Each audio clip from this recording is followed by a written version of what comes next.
नमस्कार, आप देख रहे हैं के न्यूज। मैं हूं आपके साथ सूरी चौहान। और आज मंथन इस बात को लेकर कि साक्षी तो चली गई लेकिन सियासत शुरू हो गई।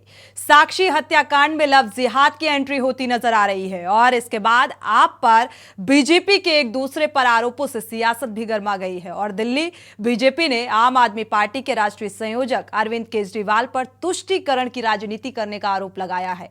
यानी कि आरोप और प्रत्यारोप का दौर शुरू हो गया है। सोमवार को दावा किया गया था कि उत्तर पश्चिमी दिल्ली के शाहबाद डेरी इलाके में साक्षी की हत्या कोई सामान्य घटना नहीं है और यह लव जिहाद का मामला है। दिल्ली बीजेपी ने आम आदमी पार्टी पर वारदात को सामान्य हत्या करार देने की कोशिश करने का आरोप भी लगाया था। और दिल्ली बीजेपी अध्यक्ष वीरेंद्र सचदेवा ने कहा था कि मामले की सुनवाई फास्ट ट्रैक कोर्ट में होनी चाहिए। वीरेंद्र सचदेवा ने कहा था कि शाहबाद में साहिल सरफराज ने एक हिंदू लड़की की नृशंस हत्या कर दी और इस हत्याकांड ने एक बार फिर दिखा दिया है कि लव जिहाद अब दिल्ली को भी दहलाने लगा है। कुछ महीनों पहले श्रद्धा हत्याकांड ने दिल्ली को झकझोर कर रख दिया था। मई का महीना था, 18 मई को उसके टुकड़े टुकड़े कर दिए गए थे और 1 साल का वक्त बीत चुका है और अब चार्जशीट दाखिल की गई है। इंसाफ अभी भी नहीं मिला है और एक और साक्षी ऐसी ही वारदात का शिकार होती नजर आ रही है।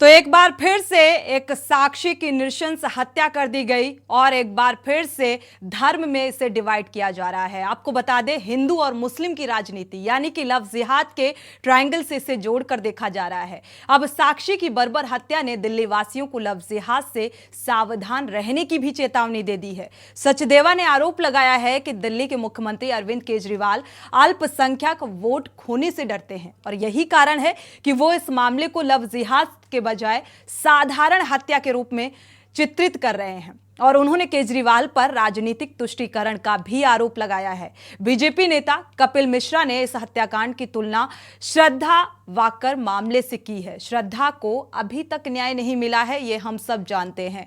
न जाने कितनी और श्रद्धाएं और इस तरह की क्रूरता का शिकार होती रहेंगी और ये किस तरीके की मानसिकता है इसको भी देखना होगा। और इसके पलटवार में दिल्ली की शिक्षा मंत्री आतिशी ने क्या कुछ कहा। एलजी को संविधान ने दिल्ली के कानून व्यवस्था की जिम्मेदारी दी है। उन्हें सरकार के काम में दखल अंदाजी के बजाय लोगों की सुरक्षा पर काम करना चाहिए, ये कहा है आतिशी ने। ये खौफनाक हत्या देखकर रूह कांप उठी है। मैं उपराज्यपाल को याद दिलाना चाहती हूं कि दिल्ली के लोगों की सुरक्षा की जिम्मेदारी उनकी है। मेरा एलजी से हाथ जोड़कर निवेदन है कि दिल्ली की महिलाओं की सुरक्षा पर ध्यान दें। वहीं स्वास्थ्य मंत्री सौरभ भारद्वाज ने कहा है कि अगर एलजी अपना काम नहीं कर रहे हैं तो क्या जवाबदेही है। कानून व्यवस्था सबसे निम्न स्तर पर पहुंच गई है और शायद यही वजह है कि अपराधी आज कोई भी बड़े से बड़ा अपराध करने से गुरेज नहीं खा रहे हैं। खुलेआम खून और हत्याएं हो रही हैं। यह घटना बेहद शर्मनाक है। जबकि दिल्ली के मुख्यमंत्री अरविंद केजरीवाल ने कहा है कि दिल्ली में एक नाबालिग लड़की की नृशंस हत्या कर दी गई है और यह बहुत दुखद है, दुर्भाग्यपूर्ण है। दिल्ली में अपराधी बेखौफ हो गए हैं, लेकिन यह सवालिया निशान लगाता है दिल्ली पुलिस की कार्यशैली पर भी, क्योंकि यह दिल्ली पुलिस का एक फेल्योर भी है। 18 घंटे बाद गिरफ्तारी तो हो गई है, लेकिन आखिर क्यों अभी तक ये दहशत अपराधियों के जहन में नहीं बना पाई दिल्ली पुलिस कि ऐसा घटनाक्रम को अंजाम देने से पहले अपराधी 10 बार सोचे। अपराधी खुलेआम लोगों की हत्या कर रहे हैं। एलजी साहब, कानून व्यवस्था आपकी जिम्मेदारी है, ये नसीहत भी है और कुछ कीजिए। केजरीवाल ने ट्वीट कर सवाल भी पूछा है। अरविंद केजरीवाल ने ट्वीट कर यह जानकारी दी है कि दिल्ली सरकार साक्षी के परिवार के साथ खड़ी है और दिल्ली सरकार 10 लाख आर्थिक सहायता देगी। लेकिन सवाल यह है कि क्या साथ खड़े रहने से और आर्थिक मदद देने से क्या इन अपराधों में लगाम लग सकेगी? क्या उन दरिंदों के जहन में, उन अपराधियों के जहन में वो डर पैदा हो सकेगा? इसके लिए भी सोचना होगा। सिर्फ आर्थिक मदद और इस पर सियासत करने से क्या इसके माँ बाप को उसकी बेटी वापस मिल सकेगी, ये तमाम अहम सवाल भी खड़े होते हैं। पीड़ित परिवार को वकीलों की मदद भी दी जाएगी। दिल्ली पुलिस ने शाहबाद डेयरी हत्याकांड के आरोपी को रोहिणी कोर्ट में पेश किया है। दिल्ली पुलिस ने 5 दिन की रिमांड मांगी थी, जिस पर रोहिणी कोर्ट ने 2 दिन की पुलिस रिमांड में आरोपी को भेजा है। अब पूछताछ होगी, पूछताछ के आधार पर क्या कुछ कार्रवाई होगी ये देखना होगा। और आप प्रवक्ता आतिशी मारलेना ने क्या कुछ कहा ये आपको सुनाते हैं। साथ ही बीजेपी सांसद हंसराज हंस ने क्या कुछ कहा, क्योंकि पीड़िता से मिलने के लिए माफ कीजिएगा आर्थिक मदद देने के लिए पहुंचे हुए थे, पीड़िता के परिजनों को ढांढस बंधाने के लिए पहुंचे हुए थे, क्योंकि अब ऐसे मामलों में राजनीति ना हो ऐसा कैसे हो सकता है। क्या कुछ कहा इस दौरान सुनाते हैं आपको। साहब से बस एक निवेदन करना चाहूँगा। आपको देश के संविधान ने 3 जिम्मेदारियां दी है, पुलिस, लॉ एंड ऑर्डर और लॉ। आज दिल्ली में बिगड़ती हुई पुलिस की, लॉ एंड ऑर्डर की, सिक्योरिटी की जो समस्या है, मैं आपसे एक महिला होने के नाते, एक चुनी हुई प्रतिनिधि होने के नाते आज आपसे ये अपील करना चाहूँगी कि जो आप 24 घंटे लगाते हैं अरविंद केजरीवाल जी के काम को रोकने में, आप उसमें से आधा समय तो दिल्ली की महिलाओं को सुरक्षा देने में लगाइए। अगर आप दिल्ली की महिलाओं को सुरक्षा नहीं दे सकते तो आप एक संवैधानिक पद पर बैठे क्यों हुए? जब आपका काम है लॉ एंड ऑर्डर की व्यवस्था को देखना, जब आपका काम है पुलिस की व्यवस्था को देखना, और दिन दहाड़े किसी महिला का मर्डर हो जाता है तो उसके लिए कौन जिम्मेदार है? तो मेरा बस हाथ जोड़ के यही निवेदन है कि कृपया राजनीति बंद करें, अरविंद केजरीवाल जी के काम रोकने के प्रयासों को बंद करें और दिल्ली की महिलाओं को सुरक्षा देने की साहब से का बेचारे क्या कहेंगे, उसका तो जहान ही लुट गया। बेटियां घर की रौनक होती है, लक्ष्मी भी कहते हैं। जिसका बच्चा चले गया उसको आप पैसे दे दो, उसको हौसला दे दो, यही कर सकते हैं, कुछ नहीं कर सकते। सर आप सांसद हैं, लेकिन स्थानीय राज्य सरकार से अभी तक, कल घटना हुई, कोई मिलने नहीं आया। आप देखिए घर की हालत देखिए, किसी ने हाल नहीं जाना। क्या वजह मानते हैं आप? देखो मैं तो जो भी हूँ इन लोगों की वजह से हूँ। मैं तो अजनबी था, मैं किसी को जानता भी नहीं था, मेरे पे यकीन किया इन्होंने। बाकी कोई और नहीं आया, वो जवाबदेह है, मैं नहीं हूँ, मेरा तो फर्ज है। सर घटना के पीछे की वजह नहीं कर रहा अब तक क्या बेटी की तरफ जहाँ भी कोई होता है आप भी माना करो हमारी बेटी बहन से हुआ है। अब तक जो पुलिस से आपकी बात हुई है, घटना के पीछे की वजह क्या सामने आई है? कलावा क्यों था उसके हाथ में साहिल के? थोड़ी देर में वो प्रेस कॉन्फ्रेंस करेंगे, उन्होंने बोला थोड़ी देर डिस्क्लोज ना करना। आपको पता है सारी बात का, बच्चे इमोशनल करते हैं, ढोंगी हैं, इमोशनल ब्लैकमेलिंग करते हैं, तो जो कोई बात ना माने, देखो किस हद तक नफरत हो जाती है। सर आर्थिक मदद की भी कोई आप लोग पहल करेंगे पीड़ित परिवार की? मदद करके आए हैं, चेक लेके आए हैं। यहाँ पर ही सब थे, उसको कोई उठाने वाला नहीं था, तो एम्बुलेंस में भी मैंने ही उठा के डाला। जिस समय पूरी वारदात हुई क्या उस समय मौजूद थे? उस टाइम पे मैं नहीं था, सब यहाँ पे से जा चुके थे। उस टाइम पे पुलिस वाले भी थे यहाँ पे जब मैं आया। साहिल के साथ कितने लोग? आपने उठाकर उसको एम्बुलेंस में डाला था। कितना ब्लड निकल चुका था उसका? ब्लड तो मैं क्या बताऊँ, ये देख लो, ब्लड ही है। ये अभी तक लगा हुआ? क्या नाम है आपका? अजय। तो साहिल को जानते हो आप? नहीं, मेरा क्या कॉन्टेक्ट है साहिल से। आप साक्षी को कैसे जानते थे? साक्षी से मेरा कोई मैटर ही नहीं है, बस ऐसे ही मैं तो आया था तो उसको उठा के डाल दिया, कोई उठाने वाला ना था। करेंगे इतनी पब्लिक, 17 लोग, इतनी पब्लिक है, पर जो उसको उठाने वाले होते तो उसको पहले ही बचा लेते। ठीक है, हाँ, लेकिन वहाँ पे मैं होता तो उसकी जो अगला बंदा था, जो बात है, मैं मार ही देता उसको, क्योंकि मेरे बर्दाश्त नहीं। मतलब घटना से पहले उसे आप घटना से जानते पहले थे? मैं नहीं जानता था। मैं होता तो उस लड़की को मरने नहीं देता। ये देखो और भी पब्लिक देख रही है, मैं तो उनको भी यही कहूँ, यहाँ पे ऐसा कोई हो, ऐसे कभी और भी तो ऐसा होने मत दो। अगले को रोको, कुछ भी करो, चाहे उसको उस चीज़ को रोको वहीं पर। अच्छा आप कहाँ पर रहते हो? मैं सिविल हूँ। तो यहाँ कैसे पहुँचे थे आप उस समय? यहाँ तो मैं निकल रहा हूँ, यहीं से मेरा निकलना घुसना, अभी भी आया हूँ मैं तो यहीं से। अच्छा, आपको घटना के बारे में जानकारी मिली तो आप स्पॉट पे पहुंचे? हाँ, तो मैं यहीं से निकल रहा था तो भीड़ लग रही थी तो गया था मैं। बिल्कुल, ये तो पुलिस वाले भी खड़े थे। इसके जो अभी 16 साल की साक्षी, 20 साल का युवक साहिल और 21 बार एक के बाद एक वार करता है चाकुओं से, और जब उसको लगता है कि अभी भी इसकी जान नहीं गई तो पत्थर से वार कर देता है। विभत्स घटना, और ऐसी घटना में अब सियासत भी शुरू हो गई है, क्योंकि ऐसे मौके का इंतजार हर एक राजनीतिक पार्टी को होता है और वो अब इस मौके को भुनाने की कवायद में जुटती हुई सभी राजनीति जो पार्टियां हैं वो नजर आ रही हैं। चाहे वो आर्थिक मदद की बात हो, चाहे वो साथ खड़े होने की बात हो, ढांढस बंधाने की बात हो, लेकिन सवाल ये कि क्या इन सब से इसके परिजन को, साक्षी के परिजन को क्या न्याय मिलेगा? क्या हमारे देश की, हमारे उत्तर प्रदेश की कानून व्यवस्था सुदृढ़ हो पाएगी? क्योंकि दिल्ली पुलिस का भी फेल्योर यहां पर नजर आ रहा है। वो बात अलग है कि 18 घंटे में गिरफ्तारी कर ली गई। हमारे साथ खास मेहमान जुड़े हुए हैं, इसी पूरे घटनाक्रम को लेकर आज हम चर्चा करेंगे। संगीता शर्मा हैं, आप प्रवक्ता हैं, स्वागत है आपका इस चर्चा में शामिल होने के लिए। डॉक्टर कुलदीप मलिक हैं, कांग्रेस प्रवक्ता हैं, आपका भी स्वागत है इस चर्चा में शामिल होने के लिए। मोहनलाल ग्यारा है, बीजेपी प्रवक्ता हैं, आपका स्वागत है इस चर्चा में शामिल होने के लिए। नितेंद्र यादव हैं, सपा प्रवक्ता हैं, आपका भी स्वागत है इस चर्चा में शामिल होने के लिए। अरविंद जय तिलक हैं, वरिष्ठ पत्रकार हैं, आपका भी स्वागत है इस चर्चा में शामिल होने के लिए। मौली सेठ हैं, वरिष्ठ पत्रकार, आपका भी स्वागत है इस चर्चा में शामिल होने के लिए। प्रमिला मिश्रा जी हैं, अधिवक्ता हैं उच्च न्यायालय की, आपका भी स्वागत है इस चर्चा में शामिल होने के लिए। आप सभी मेहमानों का बहुत बहुत स्वागत। लेकिन ये जो पूरा घटनाक्रम सामने आया, मोहनलाल जी आपके पास आएंगे। ये जो पूरा घटनाक्रम आया, अब इस पर सियासत भी शुरू हो गई है। आप लोग इसे लफ्ज़-ए-हाथ से जोड़कर देख रहे हैं, क्या कहेंगे? पहले तो मैं सबसे पहले तो उस बेचारी जो बेटी हमारी चली गई, उसकी आत्मा को शांति दे ईश्वर, उसके लिए प्रार्थना करता हूँ। दूसरा, उस परिवार के साथ हम खड़े हैं। जैसे हमारे अध्यक्ष जी, प्रदेश अध्यक्ष माननीय वीरेंद्र सचदेवा जी भी आज उस परिवार, पीड़ित परिवार से मिलके आए, और हमारे सांसद जी भी उनसे मिलके आए हैं। साथ साथ जहां तक देखिए लव जिहाद की बात है, आप एक बात को मतलब इसकी गहराई में जाइए कि जब जब चाहे कोई श्रद्धा की हत्या हो, चाहे कोई साक्षी की हत्या हो, तो बार बार कभी शाहिल पीछे होते हैं, कभी कोई अफजल पीछे होते हैं, कभी कोई और पीछे होते हैं। इस बात की गहराई में जाने का बनता है।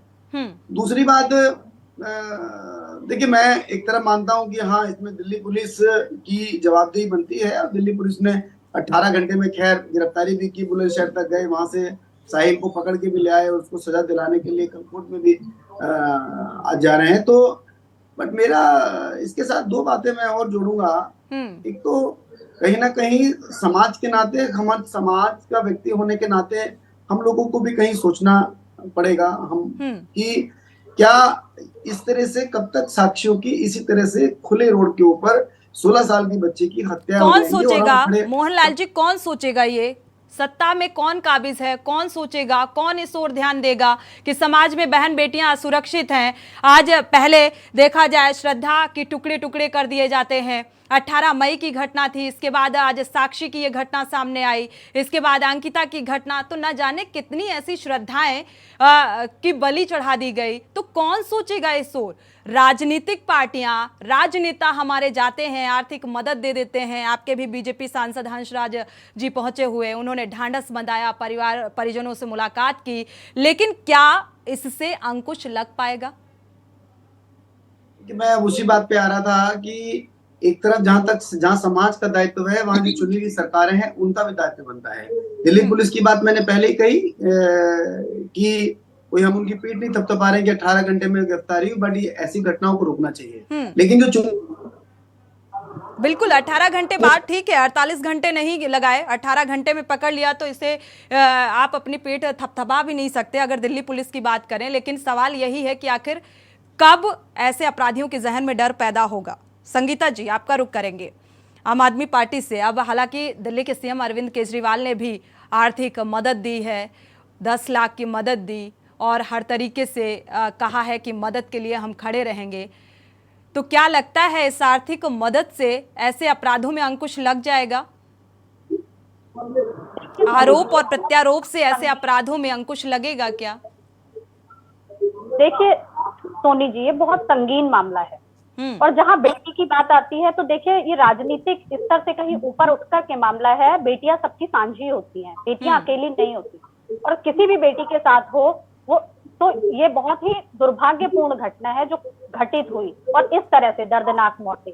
तो देखिए ऐसे मामलों में आप देखिए वहां पे भीड़ भी थी और भीड़ ने भी रोकने का प्रयास नहीं किया। लोग वहां से गुजर रहे थे आसपास से, उन्होंने भी रोकने की कोशिश की।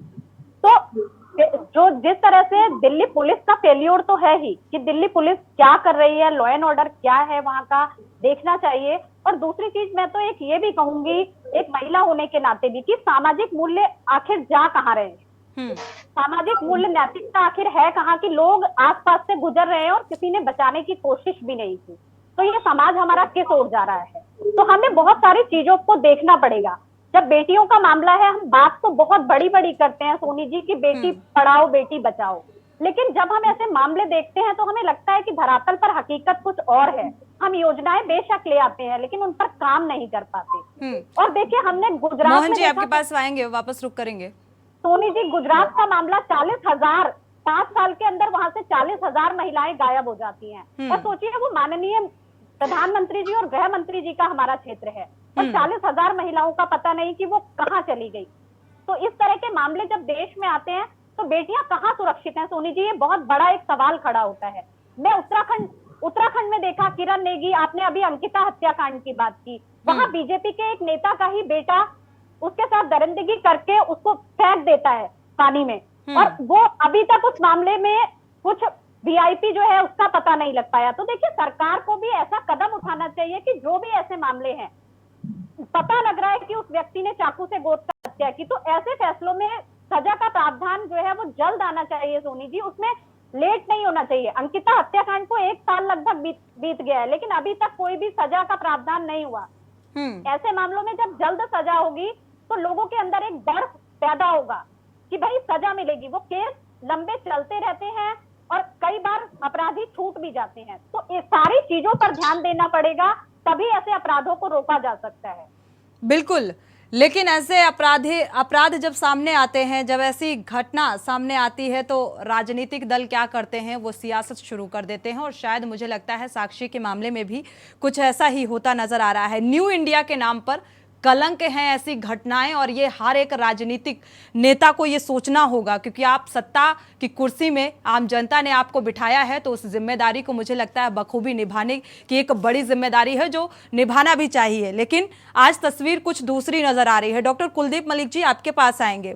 इस पूरे घटनाक्रम को लेकर जो सामने आ रहा है, जो तरह तरह की बयानबाजी सामने आ रही है, राजनीतिक दल चाहे आम आदमी पार्टी की बात करें, चाहे हम बीजेपी की बात करें, आर्थिक मदद देने के लिए पहुंचे हुए हैं। क्या आर्थिक मदद देने से ऐसे अपराधों में अंकुश लगेगा? अनम्यूट कर लीजिएगा।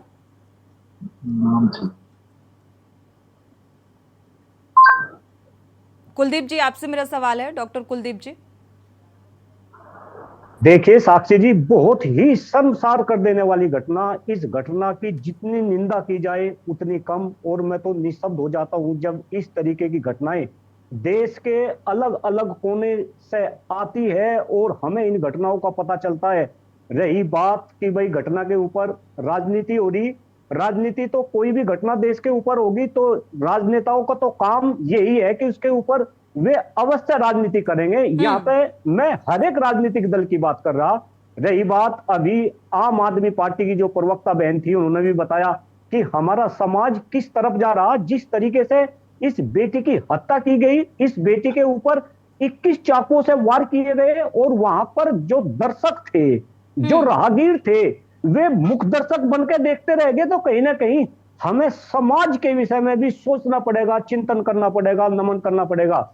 रही राजनीति की बात, घटना के ऊपर राजनीति आप करो, लेकिन हमें यह सोचना पड़ेगा कि आज दिल्ली के अंदर आम आदमी पार्टी की सरकार है, केंद्र के अंदर भारतीय जनता पार्टी की सरकार है। जो सुरक्षा व्यवस्था है वो कहीं ना कहीं एलजी साहब के अंदर में है, वो केंद्र के अंदर में है। तो इन दोनों पार्टी की जो सरकार है, आम आदमी पार्टी की सरकार को भी और भारतीय जनता पार्टी की सरकार को भी ये एक्सेप्ट करना पड़ेगा कि कहीं ना कहीं ये हमारी सरकार का फेल्योर है।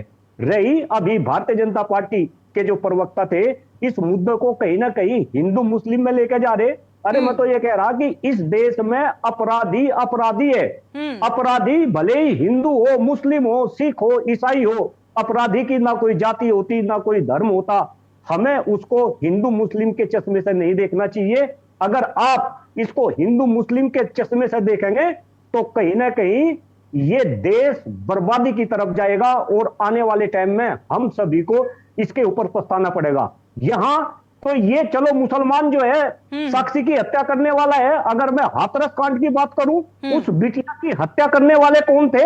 अरे शर्म आनी चाहिए हर एक पॉलिटिकल पार्टी के नेताओं को। अगर इस तरीके की घटना इस देश के अंदर होती है और आप उसमें भी हिंदू मुस्लिम की जो है रोटियां सेकते हैं, आप अपराधी को अपराधी क्यों नहीं कहते? आप ऐसे काम क्यों नहीं करते कि आने वाले टाइम में अगर कोई इस तरीके का जघन्य अपराध करे, चाहे वो हिंदू हो, मुस्लिम हो, सिख हो, ईसाई हो, तो उसकी रूह कांपे और उसे कम से कम 100 बार जो है सोचना पड़े। चलिए इस बात का जवाब मोहन गेहारा जी से ले लेते हैं।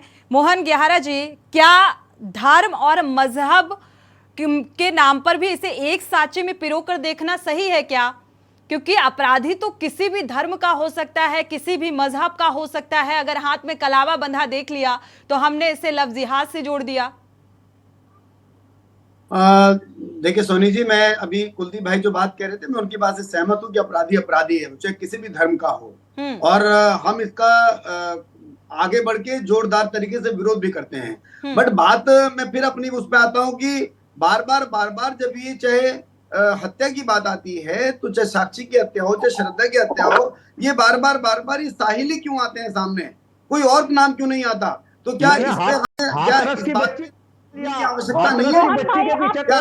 चलिए एक एक करके बोलिए जी। पर भी देखिए देखिए संगीता जी, आप तो मत बोलिए, आप जो ज्ञान देते हैं ना वो आप ज्ञान मत दीजिए। आप मुझे ये बता दीजिए कि आप लोगों ने कहा था कि हम बहन बेटियों की सुरक्षा के लिए यहाँ पे मार्शल देंगे। कहाँ है आपके मार्शल? कहाँ है वो जो 20,000 लोगों की तनख्वाह आप लोग लेते हैं? 20,000 लोगों की तनख्वाह आप लेते हैं, आप सरकार देती है सिविल डिफेंस के नाम पे। कहाँ है वो सब? गली गली में मोहन जी यहाँ पर आप उंगली तो उठा रहे हैं, लेकिन लॉ एंड ऑर्डर की जिम्मेदारी किसकी है? करके राजनीति करना लॉ एंड ऑर्डर की जिम्मेदारी आपकी है। नहीं लॉ एंड ऑर्डर की जिम्मेदारी मैं मानता हूँ, लॉ एंड ऑर्डर की जिम्मेदारी एसजी की है, लेकिन सुप्रीम कोर्ट इस तरह आप अध्यादेश लाकर आप खुद रख लो, संभाला नहीं जा रहा तो रख क्यों लेते हो? संगीता जी जरा ठहरिए, यहाँ बैठ के जरा ज्ञान मत दीजिए, ठहरिए। उतना आवेश में आने की जरूरत नहीं है, आप अपनी जिम्मेदारी से भाग नहीं सकते। ठीक है संगीता जी, मोहन गेहारा जी, वो मार्शल कहाँ है? मोहन गेहारा जी, लॉ एंड ऑर्डर की जिम्मेदारी दिल्ली पुलिस की, जो लॉ एंड ऑर्डर की व्यवस्था है उसको चुस्त दुरुस्त करने की जिम्मेदारी किसकी है? जहां पर इस पूरे घटनाक्रम को अंजाम दिया गया, वहां के जो लोग हैं, जो स्थानीय लोगों की प्रतिक्रियाएं निकलकर सामने आई, उनका कहना है कि यहां पर घटना कभी भी आपराधिक घटनाओं को अंजाम दे दिया जाता है। यहां पर पुलिस दूर दूर तक दिखाई नहीं देती, कभी किसी के साथ कोई घटना, कभी किसी के साथ कोई घटना होती रहती है। तो दिल्ली पुलिस की जिम्मेदारी नहीं है कि ऐसी आपराधिक घटनाओं पर अंकुश लगाए? नहीं, मैं इस बात से सहमत हूँ, दिल्ली पुलिस की जिम्मेदारी है। और अगर किस पे कहीं किसी अधिकारी की चूक है तो उस अधिकारी के ऊपर कार्रवाई भी होनी चाहिए, उन्हें दंडित भी करना चाहिए। समाज की बहन बेटियों को इस तरह सरेआम मरते हुए नहीं देख सकते। मैं बिल्कुल उस परिवार के साथ हूं। संगीता जी आपके पास भी आएंगे, लेकिन आगे रुक कर लेते हैं। हमारे साथ सपा प्रवक्ता भी जुड़े हुए हैं, नितेंद्र यादव जी, उनका रुक कर लेते हैं। इसके बाद जब आपके पास आएंगे तो ये भी जानेंगे, क्योंकि जगह जगह सीसीटीवी कैमराज होते हैं, वहां पर कोई भी घटना, कोई भी आपराधिक घटना उसमें कैद होती है। तो हम किस बात का इंतजार करते हैं कि ऐसी आपराधिक घटना हो, फिर हम उसे सोशल मीडिया पर दिखाएं, डालें, अपलोड करें, ताकि लोग देखें और किस तरीके से उस बात का संज्ञान लिया जाएगा। तो ये तमाम ऐसे बिंदु निकलकर सामने आ रहे हैं जिस पर हम चर्चा को आगे बढ़ाएंगे, क्योंकि दिल्ली पुलिस की एक बड़े जिम्मेदारी, हालांकि 18 घंटे में गिरफ्तारी तो कर ली गई, लेकिन इससे ये नहीं कहा जा सकता, अपनी पीठ नहीं थपथपाई जा सकती कि हमने बहुत बेहतर काम किया। लॉ एंड ऑर्डर पर अभी भी सवाल उठ रहे हैं। चर्चा को आगे बढ़ाएंगे एक छोटे से ब्रेक के बाद। सारथी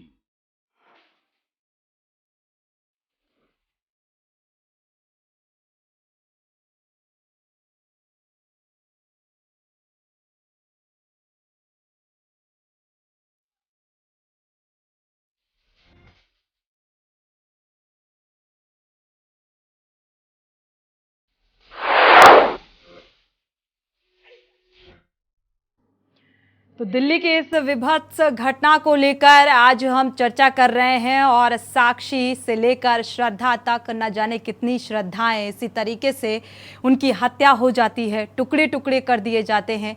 बावजूद इसके ये मामला कोर्ट में एक लंबा घसीटता चला जाता है। क्यों ऐसे जघन्य अपराध को अंजाम देने वाले अपराधियों के खिलाफ त्वरित कार्रवाई क्यों नहीं होती?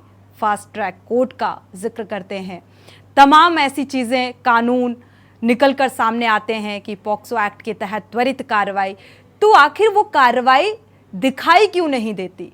और इसी बात को लेकर हम चर्चा कर रहे हैं। नितेंद्र यादव जी सपा प्रवक्ता जुड़े हुए हैं, उनका रुख कर लेते हैं। नितेंद्र जी, आपके पास आएंगे। अब देखा जाए तो ये पूरा मामला सामने आया है, इस पूरे मामले को लव जिहाद से जोड़ दिया गया, आपको क्या लग रहा है?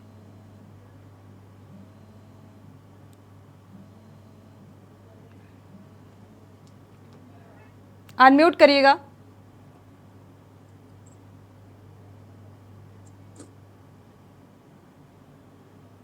जी, मेरा स्वभाव नहीं रहा कि कभी मैं किसी प्रवक्ता पर व्यक्तिगत टिप्पणी करूं। जी, आवाज आ रही है मेरी? जी, सुन पा रहे हैं। लेकिन आप आज जिस तरीके से इतनी विभत्स घटना हुई कि मेरे सामने सोशल मीडिया पर, फेसबुक में जिस समय वो घटना आ रही थी तो मैं 5 सेकंड से ज्यादा उस घटना को देख नहीं पाया, इतना अंदर से दिल बहला गया। आपकी स्क्रीन पर घटना चल रही, लगातार वो युवक जिस बेरहमी से वो वैसी वो उसको राक्षस कर सकते हो हत्या कर रहा है, और दुख तब हो रहा था कि उसके बगल से जिस तरीके से लोग गुजर रहे थे, जैसे लगता है कि गंदी नाली से कुछ बिल्कुल इंसानियत मर चुकी है जी, उसको बचा करके ऐसे देखते हुए निकल रहे हैं। ये बहुत ही दिल दहलाने वाली निंदनीय घटना है। इसकी जितनी घोर भर्त्सना की जाए, पर्सनली मेरी से वो काम है। लेकिन इस मामले को भारतीय जनता पार्टी के प्रवक्ता ने एक लव जिहाद जैसे शब्द से जोड़ा, मतलब इतना शर्मसार करने वाला ये बयान है। लगता है कि भारतीय जनता पार्टी के लोग कितने संवेदनहीन हो सकते हैं कि अपनी नैतिक जिम्मेदारी को स्वीकार करने की बजाय और सख्त कार्रवाई की बात करने की बजाय, उस घटना की निंदा करने की बजाय, उस परिवार की मदद करने की बजाय लव जिहाद जैसे शब्द। अरे हाथरस में कौन सा लव जिहाद था भाई? ये हौसले उन्नाव में कौन सा लव जिहाद था? कुलदीप सिंह क्या लव जिहाद का शिकार था? और ललितपुर में जिस तरीके थाने के अंदर थानेदार बलात्कार कर दे रहा था, वो भी लव जिहाद था। किस तरीके की बात है ये भारतीय जनता पार्टी के लोग करते हैं? जब शर्मसार करने वाला बयान आज के डेट में मुझे भारतीय जनता पार्टी से लगा। मैं लगातार देख रहा हूँ कि इस तरीके की घटनाएं, और जो हमारे दिल्ली में पहलवान बैठे हैं और उन पहलवानों के साथ जिस तरीके की चीजें हुई हैं, और वो लगातार कई महीनों से मांग कर रहे हैं, पासपों में वो आरोपी कौन है? ये लव जिहाद जैसे लोग हैं। आखिर ये हिम्मत कहां से आ रही है? ये भारतीय जनता पार्टी की खरीदने बैठी सरकार लगातार जिस तरीके से कभी नारा देते हैं, ये मुझे एक बार की बेटी पढ़ाओ बेटी बचाओ, लेकिन एक बार वो बयान जो आया था मुझे लगा था कि स्लिप ऑफ टंग हो सकता है कि बेटी पटाओ, लेकिन आज जिस तरीके के कृत्य हो रहे हैं मुझे लगता है कि ये इनकी सोची समझी। बिल्कुल आ रहे हैं मोहन जी, इस बात का जवाब दीजिएगा। अंदर की मानसिकता चला रही है, इस तरीके की सोची समझी घटनाएं हो रही हैं, और भारतीय जनता पार्टी के संवेदनहीन प्रवक्ता बार बार उसको लव जिहाद जैसे। अरे कोई भी हो, चाहे वो साहिल हो चाहे शेर बहादुर हो, ऐसे दरिंदों को ठीक है, मान भी लेते हैं कि ये मामला लव जिहाद से जुड़ा हुआ है, लेकिन इस तरीके की जो घटना, जिस तरीके से साक्षी को मौत के घाट उतार दिया गया, ऐसे में त्वरित क्या कार्रवाई होनी चाहिए? मोहन जी आप जवाब दीजिए। मैं घटना बता रहा हूँ, एक घटना मैं आपका एक फैसला आया है मथुरा से, 52 दिन के अंदर ऐसे हफ्सी व्यक्ति को 52 दिन के अंदर कोर्ट ने ट्रायल करके फांसी की सजा सुनाई है। मुझे लगता है कि इस तरीके की व्यवस्था सरकार की ओर से भी की जानी चाहिए कि ऐसे जिस तरीके की खुलेआम सीसीटीवी में घटना कैद हुई है, ये व्यक्ति को तो 31 दिन के अंदर ट्रायल करके और फांसी पे चढ़ा दिया जाना चाहिए, क्योंकि ये कानून, देश में कानून का राज है, कानून की व्यवस्था है। तो ऐसी पहल सरकार और पुलिस की तरफ से की जानी चाहिए कि जल्द से जल्द चार्जशीट लगे और ट्रायल की फास्ट ट्रैक कोर्ट में शुरुआत हो, और कम से कम समय में, जैसा कि मथुरा की कोर्ट ने उदाहरण दिया कि 52वें दिन मुलजिम को फांसी की सजा सुनाई है। और उस घटना में उसके भाई ने सहमति दी कि ऐसी निंदनीय कार्य करने वाला व्यक्ति मेरा भाई, मेरा परिवार नहीं हो सकता है। बिल्कुल, इस मामले में भी ऐसा कुछ हो सकता है क्या? मांगे मोहन जी, आप जवाब दे दीजिए, इसके बाद अरविंद जी का रुख करेंगे। देखिए सोनी जी, मैं इस बात से सहमत हूं कि ऐसे जो अपराधी हैं उनके खिलाफ घोर से घोर कड़ी से कड़ी कार्रवाई होनी चाहिए। और मैंने तो यहाँ तक भी कहा कि यदि किसी अधिकारी की लापरवाही है तो अधिकारी के खिलाफ भी एक्शन होना चाहिए। बट जरा मैं मलिक साहब से, जो अभी यादव जी बोल रहे थे, उस बात को भी जरा साथ साथ ले लेता हूँ। एक बात बताइए यादव भाई, ये बार बार जो अन्य धर्म के जो लड़के हैं, ये हाथ में कलावा पहन के क्या दिखाना चाहते हैं? क्या मजबूरी पड़ती है इनकी कि ये कलावा पहन लेते हैं? क्या ये हिंदू धर्म को बदनाम करना चाहते हैं? क्या ये दिखाना चाहते हैं कि हिंदू धर्म के लड़के या जो लोग हैं वो इस तरह की वारदात को अंजाम देने का काम करते हैं? और साथ साथ मैं भी संगीता जी बोल रही थी, मैं जरा पूछना चाहता हूँ संगीता जी से कि केजरीवाल जी क्या सिर्फ ट्विटर के ऊपर हमदर्दी जताते हैं? क्या नेता है वो सिर्फ मीडिया को बुलाकर हमदर्दी जताते हैं? क्यों नहीं? एक मुख्यमंत्री होने के नाते वो क्यों नहीं घर में? ठीक है, एक एक करके बोलिए ताकि समझ में आए जी। एक मुख्यमंत्री की जिम्मेदारी क्या है? एक गरीब का साबा गरीब बस्ती हमारी कॉलोनी, वहां से वोट ले लेने का काम है। ठीक है मोहन जी, मुझे लगता है जिम्मेदारी जो सत्ता में काबिज है केंद्र सरकार की बहुत बड़ी जिम्मेदारी है। अगर कानून व्यवस्था को चुस्त दुरुस्त करना है तो मुझे लगता है अगर ऐसे अपराधी हैं, एक भी अपराधी को ऐसी सजा दी गई होती तो मुझे लगता है आज ऐसे अपराधों में इजाफा ना हुआ होता, एक और साक्षी की बलि ना चढ़ी होती। सोनी जी, कहीं ना कहीं हमारे, मुझे लगता है कि अगर इसमें कानून व्यवस्था में कुछ सुधार, तो सर कानून प्रशासनिक अमला अगर कार्रवाई गंभीरता के साथ नहीं कर रहा है तो कौन करवाएगा सर? सत्ता में आप हैं। मैं तो ये भी कह रहा हूँ, यदि आवश्यकता पड़ती है तो न्यायालय को भी इसके अंदर, ठीक है, इसमें ऐसे अपराध दिलाइए, ऐसे अपराधियों को आप सजा दिलाइए, त्वरित सजा होनी चाहिए। इसमें चर्चाएं बहुत हुई हैं मोहन लाल जी, अगर देखा जाए ऐसे मामलों को लेकर बहुत चर्चाएं हुई हैं और कार्रवाई करने की भी बात हर कोई कहता है, लेकिन कार्रवाई किस तरीके से होती है? आप श्रद्धा का एग्जाम्पल ले लीजिए, 1 साल बीत गया है, 18 मई की घटना थी, टुकड़े टुकड़े कर दिया गया था और अब चार्जशीट फाइल की गई है, अब उसमें मुकदमा दर्ज किया गया है। इंसाफ और कितना लंबा मिलेगा जाके, कितना और समय? अभी भी उसके परिजन इंसाफ की दरकार में है। देखिए, मैं तो सोनी जी कह रहा हूँ कि यदि इसमें कई आवश्यकता होती है, कानून में कुछ बदलाव लाकर कड़ी से कड़ी कार्रवाई करने की आवश्यकता होती है तो वो भी करनी चाहिए इस तरह के अपराधियों को। हालांकि प्रमिला मिश्रा जी भी हमारे साथ जुड़ी हुई हैं, प्रमिला मिश्रा जी का रुख करें, उससे पहले अरविंद जी का रुख कर लेते हैं। हमारे साथ रश्मि सिंह समाज सेवी भी जुड़ चुकी हैं। स्वागत है आपका इस चर्चा में शामिल होने के लिए रश्मि जी। अरविंद जी आपके पास आएंगे। एज ए वरिष्ठ पत्रकार क्या आप देख पा रहे हैं, क्या भाप पा रहे हैं और आखिर कैसे इतना बल मिलता है इन अपराधियों को, क्या वजह मानते हैं?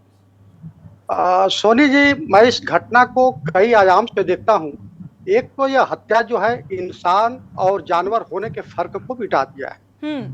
मैं समझ नहीं पाता हूँ कि कोई व्यक्ति किसी लड़की से प्रेम करता है, मोहब्बत करता है, तो उसको बेवफाई से नाराज होकर के उसके इतने टुकड़े कैसे कर सकता है? बिल्कुल, यह अपने आप में विचलित करने वाला सवाल है। अब ये सवाल ये उठता है कि अगर कोई किसी से प्रेम करता है तो उसको अपना धर्म बदलना, नाम बदलना, इसकी जरूरत क्यों आन पड़ती है? क्योंकि हिंदू को मुस्लिम लड़की से प्रेम करने के लिए मुस्लिम नाम रखना या मुस्लिम लड़के को हिंदू लड़की से प्रेम करने के लिए हिंदू रखना, क्या ये अपने आप में ही रेखांकित नहीं करता है कि इसके पीछे ढेर सारी कारस्तानी है, ढेर पीछे षड्यंत्र है?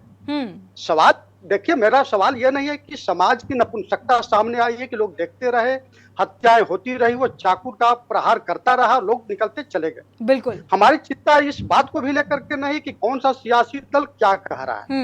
हमारी चिंता जो है इस राष्ट्र की संप्रभुता से। संप्रभुता की बात मैं इस अर्थ में कह रहा हूँ, मैं केरल का एक उदाहरण देता हूँ कि वहां पे अखिला अशोकन का मामला आया था कि 2016 में जो है सफीन नामक व्यक्ति जो है नाम बदल करके उसके साथ शादी करता है और जो है अखिला के माता पिता केरल हाई कोर्ट में जाते हैं तो केरल हाई कोर्ट उस विवाह को रद्द कर देता है। कहता है कि भाई नाम बदल करके, छिपा करके, मामला सुप्रीम कोर्ट में जाता है। अखिला के माता पिता जाते हैं और कहते हैं कि मेरी ये लड़की को फिदाइन बनाना चाहता था, इसलिए हम लोग इस शादी के खिलाफ हैं। मजेदार बात ये है कि सुप्रीम कोर्ट जो है इस मसले को एनआईए को दे दिया है और ये जांच चल रही है। देखिए सवाल और आगे का, आप देखिए झारखंड के रविका की हत्या होती है और वहां पर जो है दिलदार जो अंसारी है उसका संबंध जो है वो भी 50 टुकड़े करता है और इसके बाद जो उसका संबंध पीएफआई से जुड़ता हुआ मिलता है। मेरा मानना यह है कि आखिर इस तरह से बेरहमी से हत्या करना क्या तालिबानी मानसिकता को नहीं दिखाता है? मैं बहुत हत्याओं को देखता हूँ इस देश में, हिंदू भी करते हैं और जातियों के लोग करते हैं, लेकिन इस तरह से टुकड़े करते हुए जो है जिस तरह की प्रवृत्ति कुछ वर्षों से सामने आई है और जिस तरह इस लव जिहाद को लेकर के सुप्रीम कोर्ट भी संजीदगी पूर्वक जो इस मामले को एनआईए को सौंपा है, तो ये तो अपने आप में है। अच्छा, चौथा जो सबसे महत्वपूर्ण बात है कि जो लोग जो ये सेक्युलर और जो धर्मनिरपेक्षता की बात करते हैं आज वो कहाँ है? अगर यही मामला जो है उत्तर प्रदेश में हुआ था चुनाव के दौरान तो तमाम जो सोशल मीडिया से लेकर के न जाने क्या क्या जो है पूरा आफत मचाए हुए पड़े थे। देखिए मेरा मानना है कि कोई भी भावना जो है राष्ट्र के भविष्य से बढ़कर के नहीं, सबको समझना होगा कि इसी देश में रहना है, इसी समाज में रहना है। तो ऐसे जो हत्यारे हैं जो मानसिक रूप से विक्षिप्त हैं, जो धर्म बदलकर जाति बदलकर विवाह करते हैं, देखिए यूपी मध्य प्रदेश और हिमाचल में ही केवल जो है इस तरह की प्रवृत्तियों को रोकने के लिए, लव जिहाद को रोकने के लिए कानून बना है। बाकी राज्य क्यों हाथ पर हाथ बैठे हैं, चाहे वो हिंदू हो, चाहे मुसलमान हो, चाहे सिख हो, चाहे कोई हो।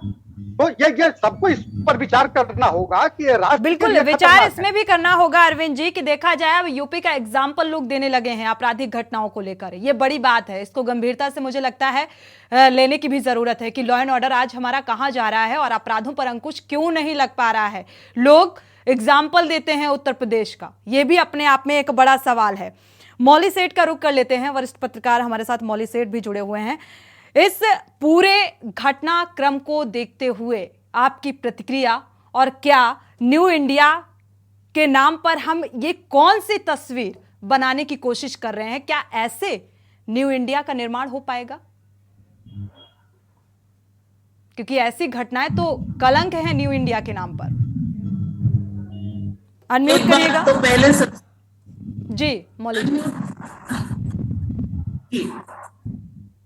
सिर्फ एक चीज जरूर पहले तो ये पूछना चाहूंगी कि कहना चाहूंगी कि हम कहते हैं कि जनप्रतिनिधि हमारे समाज से आते हैं। आपके इस कार्यक्रम में बात पूरी तरह दिखाई पड़ रही है। जनप्रतिनिधि समाज से आए हैं, उस समाज से जहां एक नृशंस हत्या को तो देख रहे हैं और निरपेक्ष भाव से, चेहरे पर भाव तक नहीं है और चले जा रहे हैं। यहाँ चैनल पर बहस कर रहे हैं, बातें बड़ी बड़ी कर, लेकिन आपके चेहरे पर वो पीड़ा नहीं है क्योंकि आप एक दूसरे को नीचा दिखाने में लगे हुए हैं। बिल्कुल कह रहे हो तुम ऐसा क्यों कह रहे हो, तुम ऐसा कैसे कह सकते हो। एक लड़की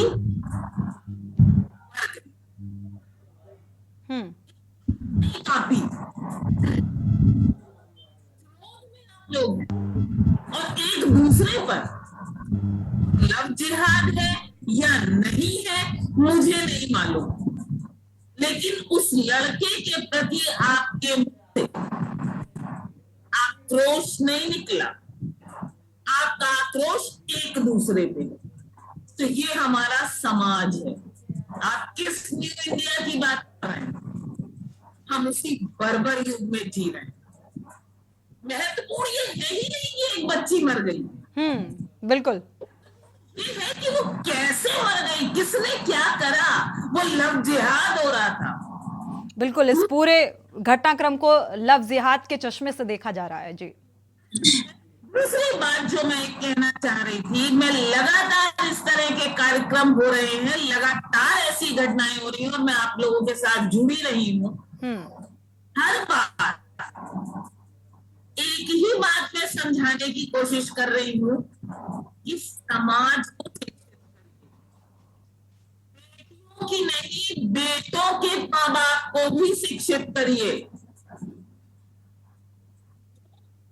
कोई कदम ही नहीं उठा रहा, जागरूकता नहीं, इस मानसिकता को समझिए। आप उत्तर प्रदेश की की बात कर रहे हैं, यही कानपुर था जहां से एसिड अटैक की शुरुआत हुई थी। आज भी वो व्यक्ति स्वतंत्र है, उस लड़की की जिंदगी खत्म हो गई। कौन सा लव जिहाद और कौन सी वो एसिड अटैक को लेके पूरा मूवमेंट चल रहा है। लक्ष्मी की कहानी को लेके फिल्म बिल्कुल मूवी भी बन जाती है, लेकिन अपराधी अभी भी खुलेआम घूम रहे हैं। बड़ी बात है। अभी नोएडा में वो एक हादसा हुआ था, ज्यादा वक्त नहीं गुजरा है ना, निर्भया की तरह से ही उत्तर प्रदेश का हिस्सा है। जिहाद नहीं था, उन्नाव की घटना। और मैं ये नहीं कह रही, अगर वो व्यक्ति ऐसा कर रहे हैं, कलावा बहन के धोखा दे रहे हैं, ये सब कर रहे हैं, बिल्कुल उसके खिलाफ आवाज उठनी चाहिए। हमारी बेटियां गिनी पिक नहीं है और गुस्सा इस बात पे होना चाहिए। रोकिए लव जिहाद को, बिल्कुल रोकिए, पूरी ताकत से रोकिए, विरोध कीजिए, लेकिन इस तरह की राजनीति करती। बिल्कुल तुष्टीकरण की राजनीति का आरोप एक दूसरे पर, वोट बैंक की राजनीति का आरोप एक दूसरे पर। दल था जिसकी एक नेत्री ने संसद में रो रो के कहा था जब रोहित जमुना वाला कांड हुआ था, ये बच्ची इसका क्या मंत्र पे बैठे हुए और अपने मेडल्स को प्रवाहित कर देने वाली वो पहलवानों का क्या हो रहा है? तो मुद्दा आएंगे कुलदीप जी, आएंगे आपके पास आएंगे। संवेदना है, वो तो जगाइए। मौली जी, मुझे लगता है आज के डेट में देखा जाए या आज के परिवेश की बात की जाए तो मानवीय संवेदनाओं का अंत हो चुका है। फॉर एग्जाम्पल, जो ये साक्षी की घटना सामने आई, पूरा घटनाक्रम हर किसी ने देखा और रूह कांप गई इस घटनाक्रम को देख के। जो तमाशबीन लोगों से ये गुजारिश भी के न्यूज़ करता है और लगातार कर रहा था कि अगर ये आपकी बेटी होती तो क्या इसी तरह आप गुजर गए होते। तो मानवीय संवेदनाएं तो अब खत्म हो चुकी हैं, उसका तो हम जिक्र ही ना करें। गुजारिश जरूर इस बात की कर सकते हैं कि अरे इंसानियत तो दिखानी चाहिए थी। आप लोग गुजर रहे हो, कोई इस तरीके से किसी की हत्या कर रहा है और आप ये जहमत नहीं उठाते कि इसका संज्ञान लेना चाहिए। बड़ी बात है, तमाशबीन लोग कैसे गुजर रहे थे वहां से, बड़ी बात होती है अपने आप में। तो मानवीय संवेदनाएं मुझे लगता है अब बची नहीं है। रुक कर लेते हैं प्रमिला मिश्रा जी का, अधिवक्ता हैं उच्च न्यायालय की। प्रमिला जी, ऐसे मामलों में कार्रवाई के जो कानूनी दावपेच है आप बहुत बेहतर तरीके से जानती होंगी। क्या त्वरित कार्रवाई अपराधी के खिलाफ नहीं हो सकती? बिल्कुल हो सकती है, इसमें तो किसी क्यों साक्ष्य नहीं की होती? जरूरत ही नहीं थी। जब आपने देखा, सबसे पहले तो मेरा एक पूरी पब्लिक से ये हाथ जोड़ के प्रार्थना है कि अगर कोई घटना होते, आप देखते हैं चाहे किसी की बेटी है या बेटा है, किसी को कुछ होता है, अगर कोई एक्सीडेंट होता है, चारों भीड़ लगा के इकट्ठे हो जाते हैं। अब तो कानून ने भी बहुत सारी लीनेंसी कर दी है कि आप उससे 100 सवाल नहीं पूछे जाएंगे, आपका आता पता नहीं पूछा जाएगा। बिल्कुल। तो कम से कम आप इतनी मदद तो कर सकते थे इंसानियत के नाते कि किसी की बेटी थी, अगर 10 लोग भी भीड़ के उस लड़के को झपट के पकड़ लेते तो इतना करने की हिम्मत है, कम से कम एक जान बच सकती थी। और जान सबको एक ही मिली, आप लाखों जाके उनके घर पे थे आए या कुछ कराए जाके उनके घर से, वो बच्ची तो उसकी वापस नहीं आ सकती है ना। वो कितना इतना बड़ा, जो 16 साल की बच्ची को पढ़ाया लिखा होगा, उस माँ बाप के दिल से पूछो क्या गुजर रही होगी उसके ऊपर। और दूसरी बात, ये जो राजनीतिक पार्टियां आपस में एक दूसरे के ऊपर दोषारोपण कर रही हैं, क्या इनके घर की बच्ची होती तो इस तरह से दोषारोपण कर रहे होते? ये रात में ही उठवा लेते उस लड़के को, काट काट के टुकड़े करके उसके घर भेज दिया होता इन्होंने। बिल्कुल। खाली कानून ही सब कुछ करेगा, इस भरोसे हमें नहीं बैठना चाहिए। हमें अपने आप स्वयं को भी जागरूक करना चाहिए। और जो ये राजनीतिक पार्टियां एक दूसरे पर दोषारोपण कर रही है, इसके अतिरिक्त ये अपनी जिम्मेदारियां खुद सोच लें, चाहे वो आप हो, चाहे बीजेपी हो, चाहे सपा हो, चाहे कोई हो। हमको किसी और का दोष नहीं देना चाहिए। हमारी क्या जिम्मेदारी, ये हमें सोचना चाहिए। किसी ने लव जिहाद के, ये तो बहुत मुश्किल बात कह दी प्रमिला जी। अगर देखा जाए बेटी के मुद्दे पर भी जो राजनीतिक पार्टियां हैं या राजनेता हैं हमारे, उनका मत एक नहीं होता। और ये बड़ा दुर्भाग्य की बात है कि ऐसे मामले में भी इन राजनीतिक पार्टियों की सोच एक होती नजर नहीं आती है। होती है और इन लोगों को चुल्लू पर पानी में डूब मरना चाहिए इन नेताओं को जो इस तरह की बातें कर रहे हैं बैठे। कोई हो इसमें, हम किसी का एक का नाम नहीं लेना चाहते हैं। आपके घर की बेटी होती कि आप इसी तरह से रोटियां सेक रहे होते यहाँ पे? नहीं करते ना। जो कार्रवाई आपसे बन पड़ती हद से ज्यादा गुजर के आप करते हो। 18 घंटे में आपने गिरफ्तार कर लिया, कोई माने नहीं रखता। उस पब्लिक को भी थू है जिन्होंने ये सारा कांड देखा, उसके बाद में कुछ नहीं बोले। अब एक लड़का आपके चैनल पे ही अभी हमने देखा था, एक लड़का जिसने उठा के उसको एम्बुलेंस से 50 सवाल उससे कर लिए गए। वो भी तो नहीं करना चाहिए था। जिसने मदद की वो क्या जानता था किसी को, इंसानियत के नाते। इसलिए आदमी नहीं आता है आगे कि अभी हम अगर पकड़ लेंगे और चाकू लग जाएगा, कुछ होगा तो हम भी उसमें शामिल माने जाएंगे कि आप वहां से क्या कर रहे थे। उन सब भय से आदमी पीछे भाग जाता है। इंसानियत नहीं मर गई है, इंसानियत आप भी जिंदा, तभी आप और हम बैठे यहाँ पे बहस कर रहे हैं, तभी हम आप बैठ के उसकी चर्चा कर रहे हैं। दिन भर वीडियो 100 बार देखते हैं, उसके बाद आप एक दूसरे से चर्चा करते हैं। इंसानियत कहीं नहीं मर गई। रही बात कानून की, कानून इतना सख्त बना हुआ है कि जिसको अगर कायदे से उपयोग किया जाए तो 52 दिन में, लेकिन क्या इस सख्त कानून का पालन सही तरीके से किया जा रहा है अपराधियों के लिए? किया जाए तो, और उसमें भी कानून को भी जितना पावर है न्यायालय को, उतने का अगर ये राजनीतिक पार्टियों के लिए ना उपयोग करके आम जन के लिए उपयोग होता है तो ये घटनाएं ना हो। क्योंकि अगर भी कोई बड़े आदमी की बच्ची होती यहीं पे, किसी नेता मंत्री की बच्ची होती, रातों रात उसको कानून कोर्ट बैठा दी जाती है और रातों रात उसके लिए सारी सजाएं हो जाती, सब कुछ हो जाता है। आम आदमी की जिंदगी नहीं क्या? उसकी बेटी जिसकी मरी है उसकी बेटी अकेली नहीं थी क्या? वो या उसकी जीवन, उसको जीने का हक नहीं था हमारे समाज में? हमारा कानून हमारे उसको जीने का हक नहीं देता है क्या? तो सारी बात हम खाली राजनीतिक पार्टियों को दे रहे, जैसे कि आप वाले वहां पे बार बार ये बात कहते रहे कि उनकी जिम्मेदारी थी, उनके हाथ में कानून। इसका मतलब उनके हाथ में कानून और व्यवस्था उनके हाथ में, तो आप जानबूझ के ये काम कराते हैं क्या?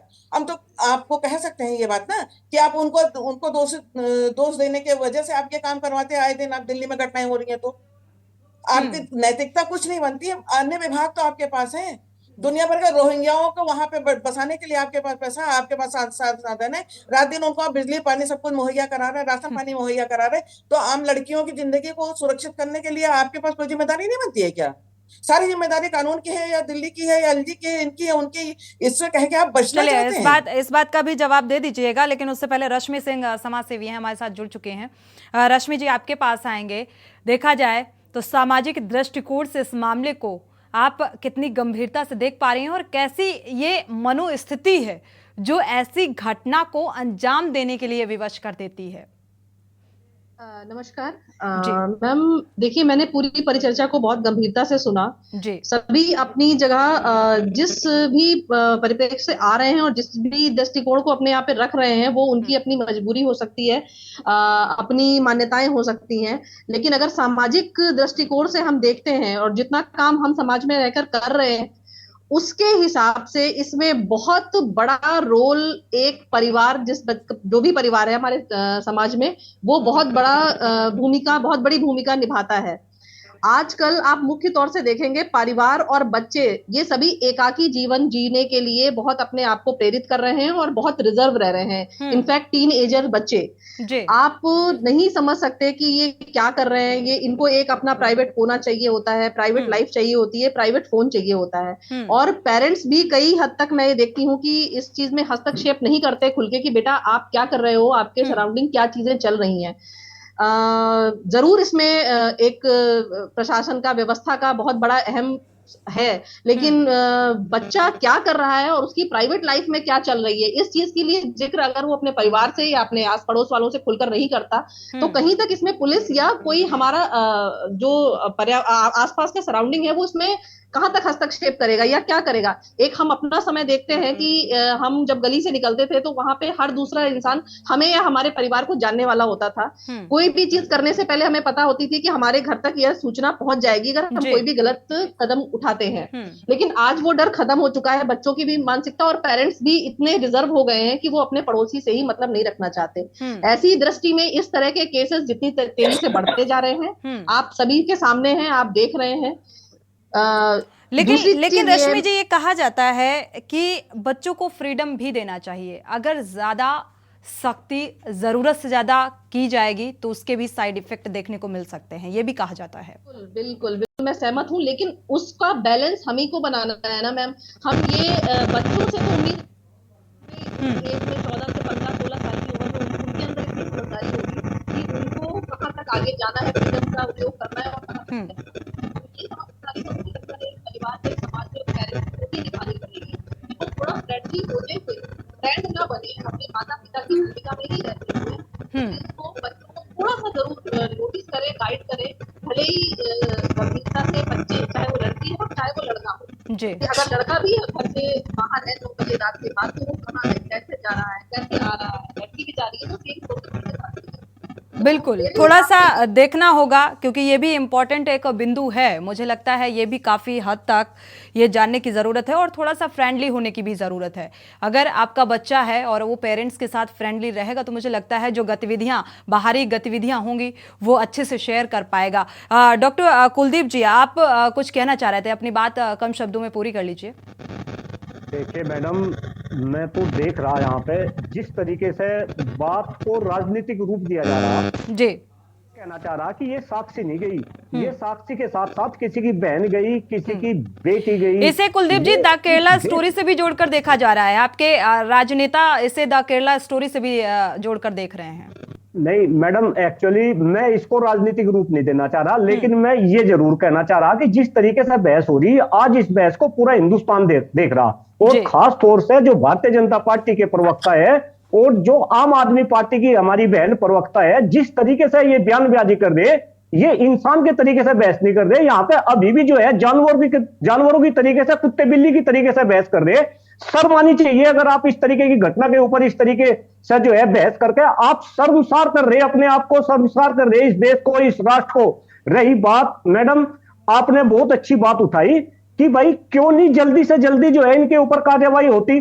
तो मैं ये बता दूं कि अभी केंद्र के अंदर पिछले 9 साल से भारतीय जनता पार्टी की सरकार है।